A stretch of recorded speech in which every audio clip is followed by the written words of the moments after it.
This paranormal romance short story was written by Michelle Mackenzie. Narrated by A. Monica, hosted by VidNaz on vidnaz.com. Her reluctant vampire. Cora sat in her chair, struggling to keep the tears from spilling over. She would not cry, not in front of anyone. But, you said you caught it early, that I'd beat it. Isn't there anything you can do? The doctor lowered himself to the edge of his desk, his solemn expression matching hers. I'm sorry. And we did catch it early, but unfortunately, your condition has progressed a lot faster than we expected. Cora nodded, her shock muffled the words coming from the very man who had just eradicated any hope she had left. How? The words caught in her throat. She swallowed hard and tried again, running her long blonde hair fretfully through her fingers. How long do I have? Not long, he told her with a sigh. I'm so sorry. How long? She repeated.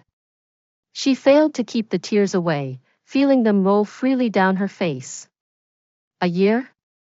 He shook his head, refusing to look at her in the eye, which only infuriated her further. Less. You're telling me I have less than a year. So, how long have I got? She demanded. When am I going to die?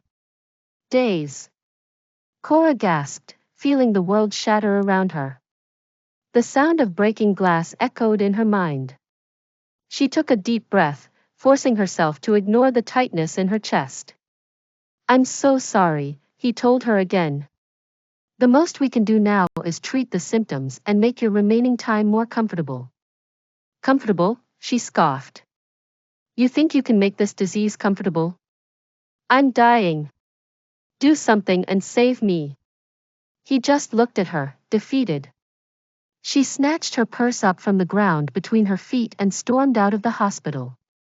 The doctors were useless, and she was a fool to trust them. Grasping with the overwhelming grief grappling at her throat, she climbed into her small red car and buried her head in her arms and screamed.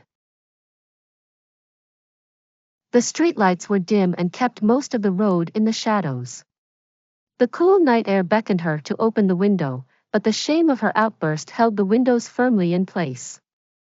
How the hell am I going to survive this? Cora groaned. A gentle tap on the window broke her from the train of thought and turned her attention to a shadowed figure standing beside her car. She quickly wiped the tears from her eyes and rolled down the window with a push of a button. Hello, yes, is there a problem? Standing beside her, she realized the shadowed figure was a well-dressed man with long black hair. He had sharp features and a defined jawline. Along the jawline, she noted a neatly trimmed beard that framed his face perfectly, with a glisten of his pale blue eyes. She cleared her throat, realizing that she was staring. Sorry. It's been a day. I'm sorry, I didn't mean to startle you. I was just wondering if you're all right. I saw you running out of there in a hurry. Cora lowered her head, feeling foolish. It hadn't occurred to her that running out of the building like a lunatic would draw attention to herself. The only thought that ran through her mind was the intention of getting out of there, fast. She felt the same now, her impulse urging her to drive away, and hide from the embarrassment of what she had become. She didn't want sympathy or pity, yet it seemed to have found her anyway. I'm okay, she replied, forcing the words out. I was given really bad news and I just had to get out of there. Oh. I'm sorry to hear that, he gasped. She straightened her back, reinforcing her resolve so that she wouldn't turn into a mess again. Thank you, she whispered. He frowned and glanced around the car. Maybe you shouldn't drive tonight. Is there anyone that can take you home? Anyone you can be with? Cora shook her head. No. I'm on my own. He paused and sighed heavily. No matter. Come on. You can stay with me for a bit. We'll grab a couple of drinks and then I'll get you a Uber home after, unless you'd rather stay at mine. I don't mind. I don't know you, she replied hesitantly. He shrugged. True. So, let's get to know each other over drinks and make your mind up at the end of the night. I don't have anywhere to be and I'm in no hurry to get back to my empty home either. I'm Nicu. Nicu Bosworth. She smiled weakly. Thank you, Nicu. I'm Cora Gale Tone.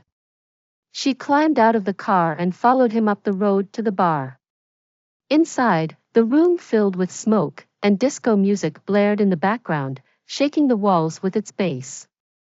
After drinking a handful of cocktails and laughing at his jokes, he watched her for a moment with a frown. So, what bad news did you get? Maybe I can help. Cora glanced at her drink, swirling the liquid around the rim.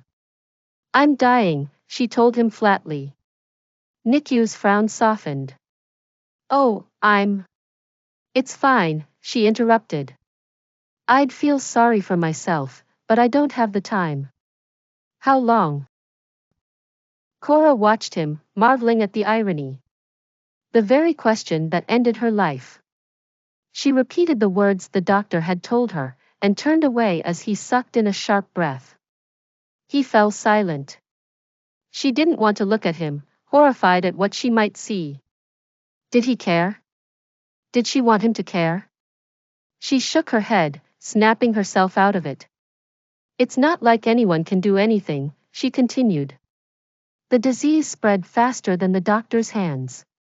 That's all. And I have no idea how I'm going to. If you know a way to stay alive, I'd love to hear it. If only you were a vampire, Nicu laughed. Cora laughed with him. If only there was such a thing. Her laughter faded away, thankful for the brief moment of feeling something other than dread. Even if it was temporary. Life was cruel like that. Last of the remnants of his Bloody Mary, he held out his hand as he spoke. Come back to mine.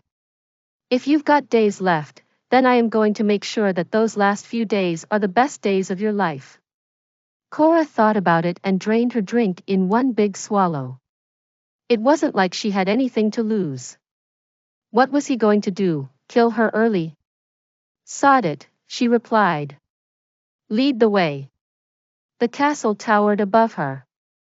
Signs of age was evident in the walls, bricks eroding, tiles were cracked and the frames around the windows were rotting around the corners. Cora gaped in awe at the building. You can have the guest room next to mine, he stated, leading her down the wide echoey halls. Thank you, she returned, still scanning her surroundings. Lined along both walls were portraits of other men who looked older, though they too were dressed in formal clothes. Who are these people? She asked, gesturing to the framed images with a sweep of her hand. Family, he said, shrugging his shoulders. This has been in our family for several generations. Almost like royalty, Cora noted, though she didn't speak it out loud. He opened the door and revealed a large bedroom with a queen-sized four-pillowed bed, complete with lace drapes surrounding its frame, and everything was a light pale pink. This is your room, for as long as you need, he smiled. Thank you, Nicu, she whispered. Tears threatened her again, but she blinked them away. At least, now, if the disease took her early, she wouldn't be dying alone. Good night. You ready? How did you sleep? She nodded. I slept okay, considering. Thank you. I'm so pleased. There's already some tea waiting in the dining room for you. Thanks. I really appreciate this. He smiled and began to lead the way down the corridor, their footsteps echoing across the hardwood flooring. Cora glanced at the portraits. Some of them had silver trimmings holding the glass in place. Yet, something caught her eye, as though something was missing, but she couldn't quite put her finger on it. As she slowed her pace, she continued to watch as she passed each image. There was nothing wrong with the portraits, created with oil paint. The glasses were fingerprint-free, with not so much as a scratch on them. The silver frames, too, had been polished. Then she gasped. She licked her lips, thoughts echoing from inside her head. If only there was a way not to die. Nicu's reflection passed the glass, skipping the silver, then the next glass. Her eyes trained on watching for his reflection to hit the silver frame. If only you were a vampire. Vampire. That's what he had said. The conversation swirled through her mind, spiraling and making her dizzy. If only there was such a thing. She gulped down air, choking. Nicu was a vampire. Nicu stopped and turned towards her, suddenly realizing that she had fallen behind. Is everything all right? Her spiral stopped, and she blinked, forcing herself back into focus. Yeah, yup. I'm good. I'm just admiring your frames, she stammered. Are they genuine silver? He frowned, studying her for a moment before replying. Yes. They're real. I think my grandfather bought them from Poland when he was in his 20s. I can't recall what year it was. Suddenly, her chest tightened, and the room spun. Cora ground her teeth, forcing the thoughts of vampires from her mind. 3 steps further, and her vision faded to black. All she could hear was Nicu calling out her name. Cora woke up in the hospital, with Nicu sitting on the bed beside her, looking grim. What happened? She asked him, groaning. What am I doing here? You collapsed earlier, how are you feeling? She frowned and looked down at the sheets covering her. I did. He nodded. The doctor says you're getting worse too quickly. Is there any family? Cora watched as the pain in his eyes translated the news for him.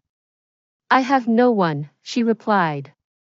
I'm not going to make it, am I? Nicu shook his head, and a tear rolled down his cheek. I only just met you. I was told days, it isn't fair. Cora sighed, and turned her head to where the doctor was fiddling with N4. Can you give us the room, please? She asked. The doctor nodded and left the room without a word. As soon as the door closed, Cora turned her attention to Nicu and reached for his hand. Listen, it'll be okay. You can help me through this. How? He asked somberly. I'm not a doctor. No, she agreed. You're a vampire. He shot his eyes up to meet hers. What? Cora smiled at him, squeezing his hand as much as she could allow. Her strength had somewhat depleted, and she felt a lot weaker since waking. It's okay. I know. Your reflection only hit the glass. The silver frames, remember. She watched as the earlier conversation registered in his mind, like a light bulb had turned on.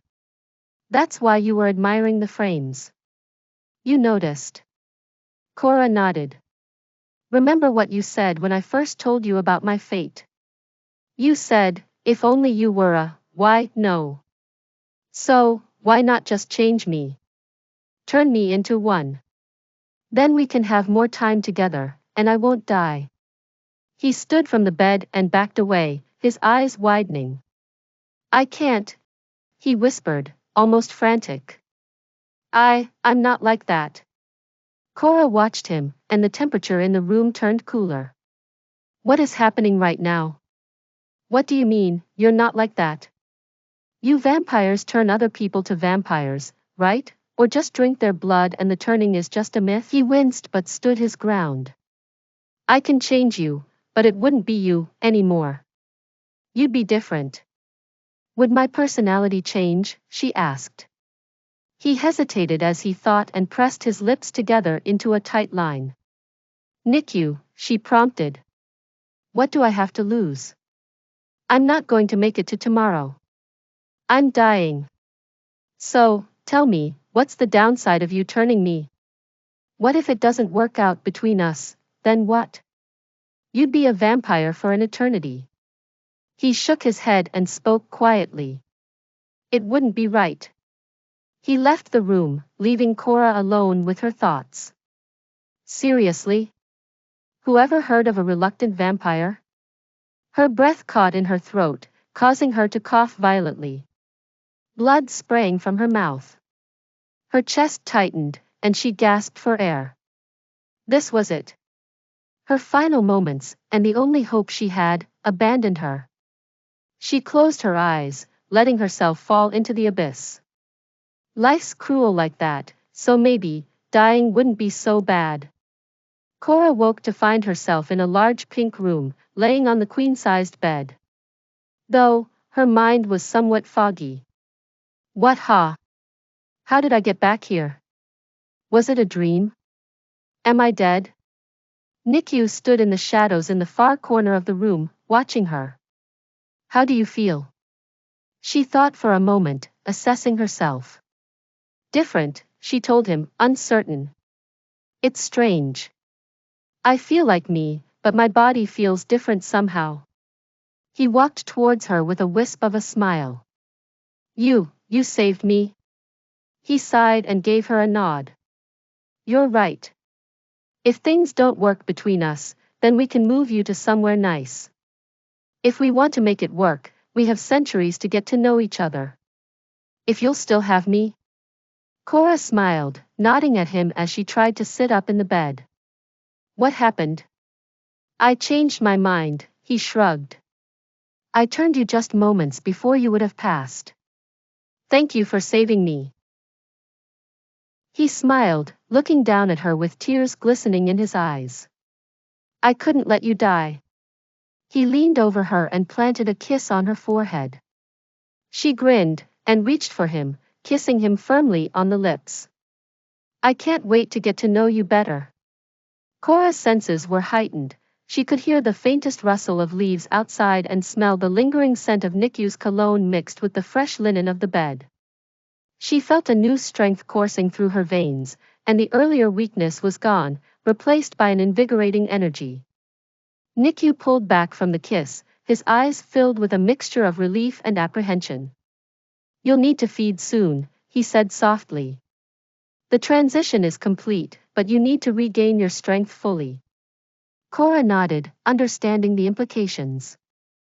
She had read enough about vampire lore to know the basics, but living it was an entirely different experience. What should I do? She asked. I'll help you, Nicu reassured her. We'll start with something simple. You don't have to drink human blood immediately. Animal blood can sustain you until you're ready. Cora's mind swirled with questions, but she focused on Nicu's calm presence. Okay, she agreed, her voice steady. I trust you. Nicu smiled, a look of pride and tenderness in his eyes. Good. Let's go for a walk outside. The fresh air will help clear your mind, and I'll teach you what you need to know. They left the room, and Cora marveled at how effortlessly she moved now. The world seemed more vibrant, more alive. Every detail was sharp and clear, from the intricate patterns on the carpet to the distant sounds of the forest outside. As they walked through the castle grounds, Nicu explained the nuances of vampire life. You'll find that your senses are much more acute now. Your speed and strength are also greatly enhanced. But you must be cautious. It's easy to become overwhelmed by your new abilities. Cora listened intently, absorbing every word. She felt a strange sense of peace, knowing she was not alone in this new existence. What about the thirst? She asked. Nicu nodded, his expression serious. It will be intense at first, but you'll learn to control it. I'll guide you through your first feed, and we'll take it one step at a time. They reached a secluded spot in the forest, where the air was filled with the sounds of nature. Nicu handed her a small flask filled with animal blood. Take a sip, he instructed. Cora hesitated, then brought the flask to her lips. The blood was warm and rich, unlike anything she had ever tasted. As she drank, she felt a rush of vitality, her senses sharpening even further. How do you feel? Nicu asked, watching her closely. Stronger, she replied, a hint of wonder in her voice. It's like I'm alive in a way I never was before. Nicu smiled, relief evident on his face. You're doing great. Remember, this is just the beginning. There's so much more to discover. As they made their way back to the castle, Cora felt a newfound determination. She had a second chance at life, and she wasn't going to waste it. She glanced at Nicu, grateful for his support and guidance. Thank you, she said, her voice filled with sincerity. For everything. Nicu reached out and took her hand, his grip firm and reassuring. We're in this together, Cora. Whatever comes next, we'll face it as a team. Cora smiled, feeling a deep connection with him. She knew there would be challenges ahead, but with Nicu by her side, she was ready to face them. Together, they would navigate this new world and discover the possibilities that lay ahead. As they walked back to the castle, Cora's mind raced with thoughts of the future. She had so many questions, so many things she wanted to learn and experience. But for now, she was content to take things one step at a time, guided by the man who had saved her life. In the days that followed, Cora adapted to her new existence with Nicu's help. She learned to control her thirst, to harness her newfound abilities, and to embrace the world with a sense of wonder and curiosity. And as she grew stronger, so did her bond with Nicu. One evening, as they stood on the castle's balcony, watching the sunset, Cora turned to Nicu with a determined look in her eyes. I want to make a difference, she said. I want to use this second chance to help others, to do something meaningful. Nicu nodded, a proud smile on his face. And you will. Together, we can achieve anything. Cora felt a surge of hope and excitement. She was no longer the frightened, dying girl she had once been. She was a vampire, a creature of strength and resilience, ready to take on the world with Nicu by her side. And as the sun dipped below the horizon, she knew that their journey was just beginning.